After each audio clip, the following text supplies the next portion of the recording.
Rio and the Olympics. When do you leave? What's the schedule for training camp and all that? Well, I'm going to Spain tomorrow to recruit U17. That particular team. I think I get back on the 4th. There's recruiting in between, and then we get together with the Olympic team on July 23rd. Okay. And where will y'all have training camp? In Colorado?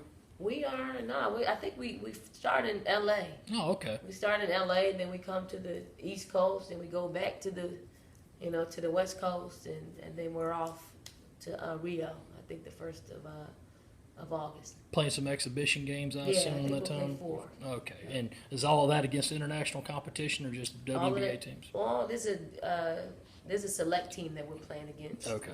first. I think in L.A. and then there's I think 3 other international teams that we're playing. I got you. So, Rio, the big story has been around the concerns about the health down there, the Zika virus. Did any of that cross your mind when you were preparing for this trip?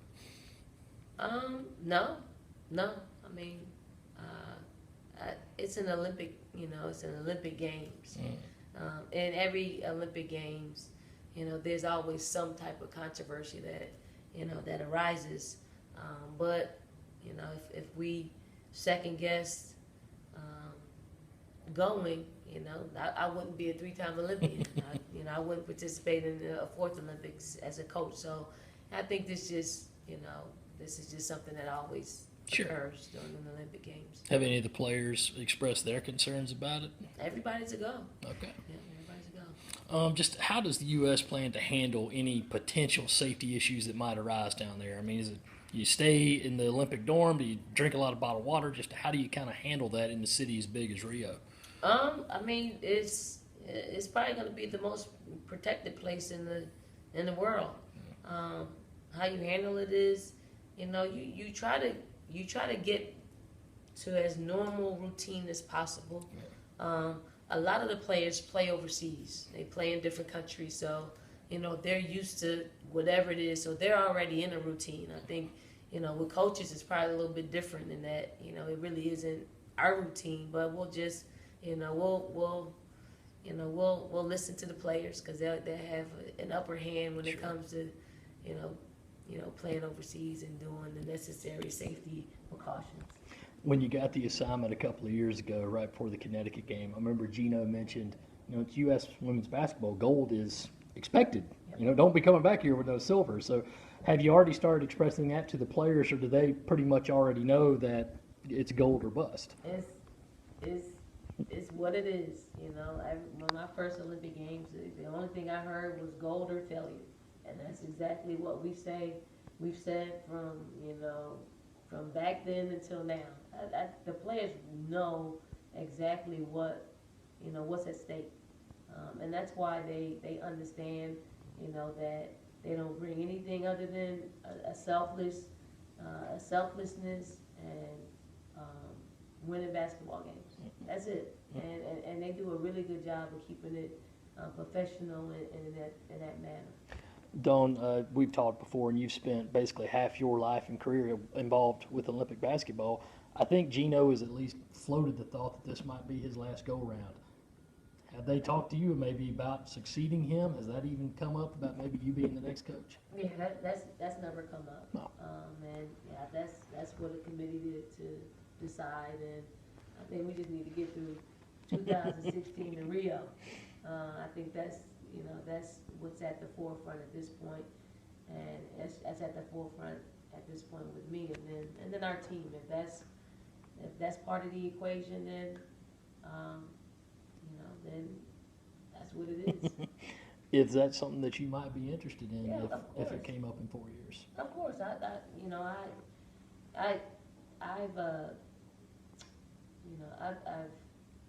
love USA basketball. Mm-hmm. I've given over half of my life to USA basketball because of the culture, because of you sacrifice everything for one common goal, Mm-hmm. and there's no place in sports other than at the Olympics is when you're able to accomplish that. And for me, I wouldn't turn down the opportunity to do it. So ever honored in that way. It wouldn't take me long to decide. Is it possible y'all could maybe loan a point guard or two to the men's team? I've noticed they kind of have a shortage over there, but I mean, just how the relationship with the men's team works. Do y'all like live together in the same Olympic dorm? Do y'all, I mean, practice? How is it with the other men's team and the other U.S. Olympians? Yeah, we're all in the same. We're all in the same living quarters. Okay. And that's the way it's been for as long as it's been the dream team. You know, it's great. It's the most patriotic, you know, experience that you'll ever meet. You know, like, you know, you'll have Kyrie. He'll be walking around and he'll still talk. They're all are so very gracious with, you know, with meshing because we're there for one common goal. Sure. Just looking at your current team and next year, Dawn, you know, how does it handle where you're going to be away for a few weeks? Do Nikki and Lisa basically run the workouts for your current team coming? How does that work leading into next season? Yeah, I'll only miss I'll only miss one workout, and that's in August. But you know, this is what we do. You know, we're a seasoned staff that, you know, we're pretty much, our program runs itself. But you know, we got capable beings with Lisa Boyer and Nikki McCray and Fred. You know, we're fine. I don't foresee any problems with it. And also with that, Dawn, are the 5 freshmen, I know Tyasha's probably got to play with under 18, but are the other 4 on campus now? Ariane Bradshaw, she was on campus for the first session. She'll be back. There's a break in between. Oh. So is Victoria Patrick. Kiki Harrigan just got into town last night, so she's doing orientations. Alexis. Alexis is here. She got here last week. Am I missing someone? I think it was just those 4 and then Harris. And then yeah, Ty. And then Ty. You know, Ty's getting ready to go at the end of the week with USA Basketball. So she'll be here in August, like with the She'll be here in the fall. How vital will this experience be for her, especially trying to come in and maybe challenge it for men's point next year? For Ty, I think it's great. Anytime that you can experience USA Basketball, I think it's the greatest experience, especially when you can bring that experience back to your college team, because there's so much sacrifice, so much them buying into one common goal that is it's great for our environment. Sure. It's great for Asia to do it 2 summers ago. It's great, for Ty to do it. It was great for Tiff and Elena to do it. They come back a little bit different than when they left. Sure. And one last question, Dawn. The schedule. Any estimated time on when that might be released? As soon as the teams put pen to paper to the contracts. Do you have pretty much all dates filled, or are you still looking for a couple of teams? We need one more. Okay. We need one more because one team dropped out. But I think Nikki will get that done fairly quickly.